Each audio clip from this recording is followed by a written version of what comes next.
Hello and welcome back to another Corn-Fed 5 here in our studio.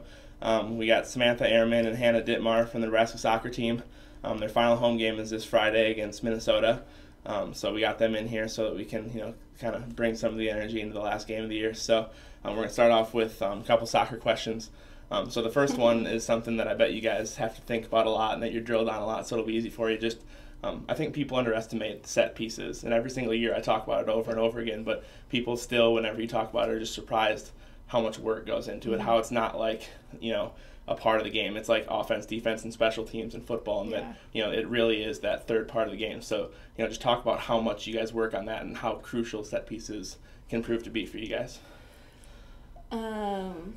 We work on them like every day. Yeah, like every day before practice, that's pretty much our main focus because we know we're really strong on set pieces. We have some girls that can finish on headers, and then defensively, we know that we won't give up a goal set pieces, so we want that to be one of our strengths when we play. How much has that, if people haven't been paying attention, how much has that, set pieces come into play, both, positively, and at times when, you have to work on it? I mean, how much has that been a part of your guys' year so far?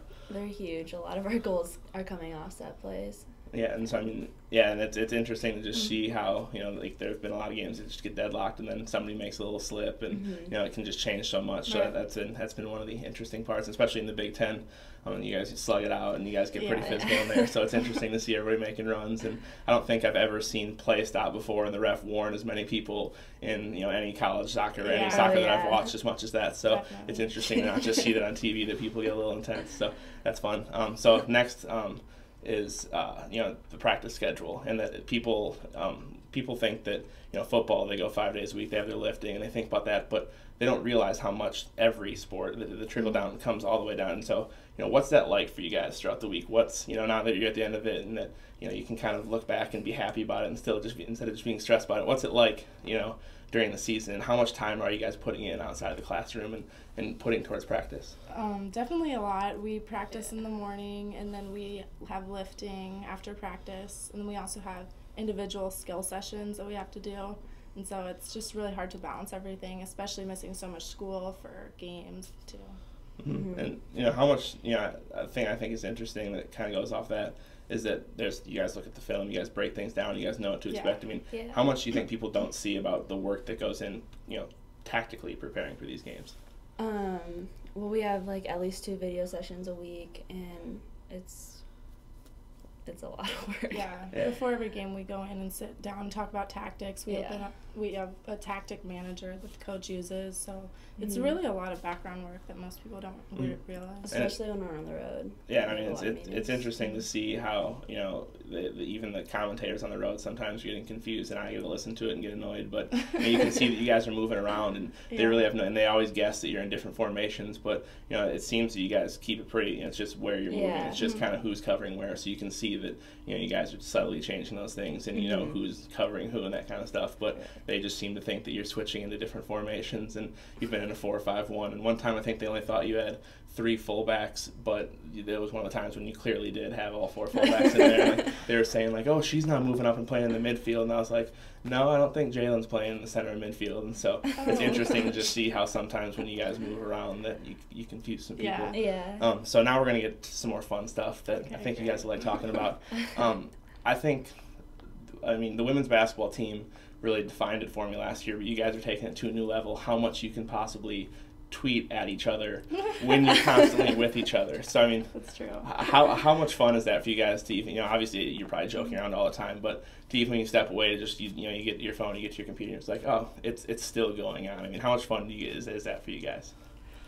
It's a lot of fun. We're all really close. My best friends are on this team, so every trip we spend together is always fun. Funny things always happen.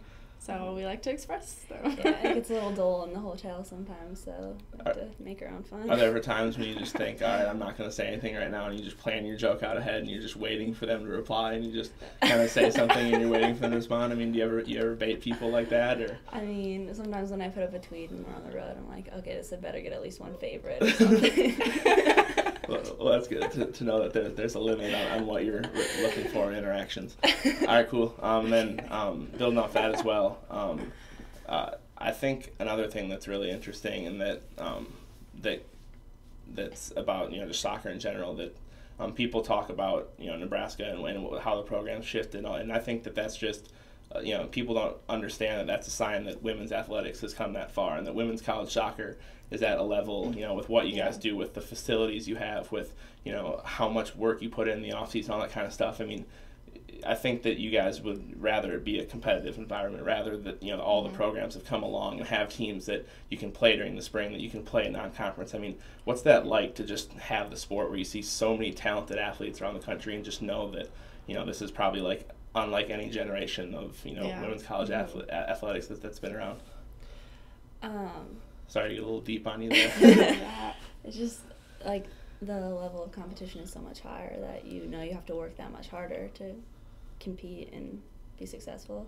I mean, yeah, it's awesome to be able to be a part of something like this. As a child, it was always my dream to play college soccer, but I mean, it really wasn't super big when I was little and younger, but now it's kind of taken off and expanded a lot. Yeah. And I know you guys have fun with the video boards and the videos and how the pageantry of all of it, but what's it like to also look back and see what youth soccer has come now, and what the regional competitions look like, and just to see how far all of it's come with the women's national team, with just all the momentum that, I mean, is that kind of weird looking back and just wishing that you kind of had that kind of stage that there's now, or how do you feel seeing that kind of stuff? Yeah, I do. Like, I look back at my old club team, and they've gotten so much larger and more competitive than when I was there, and I was like, maybe if it would have been like that, I could have been better. But it's good that that's happening. Yeah, I mean, it's really been helpful for the development of the younger groups, and I mean, I kind of wish that we would have had it, but then I like what we had too, because it allowed me to stay passionate about it, because I always had a lot of success. And then I know this because I had older brothers who always would talk about our years when I was playing soccer in high school, but is there any doubt in your mind that you just dominate those kids if you had to go back and play them if you're 18 yourself? I think about it all the time. Yeah, it'd be awesome. Yeah. It'd be so fun. We had an alumni game last year, and that was fun. Nice. All right, well, we'll get you out of here. I like to just wrap in as many questions as I can, so this is technically the fifth question. So this will be technically the fifth question, but each you have to pick. If you had to be stuck in a bus seat next to one person for the trip, we'll say, since I had to drive it to Purdue, and it was 10 hours a straight shot, we'll say the trip to Purdue. If you had to take a 10-hour bus ride and be stuck next to one person, who do you think? On our team? Yeah, on the team that you'd want to sit by, and that you think you could make the whole 10 hours sitting by without going crazy.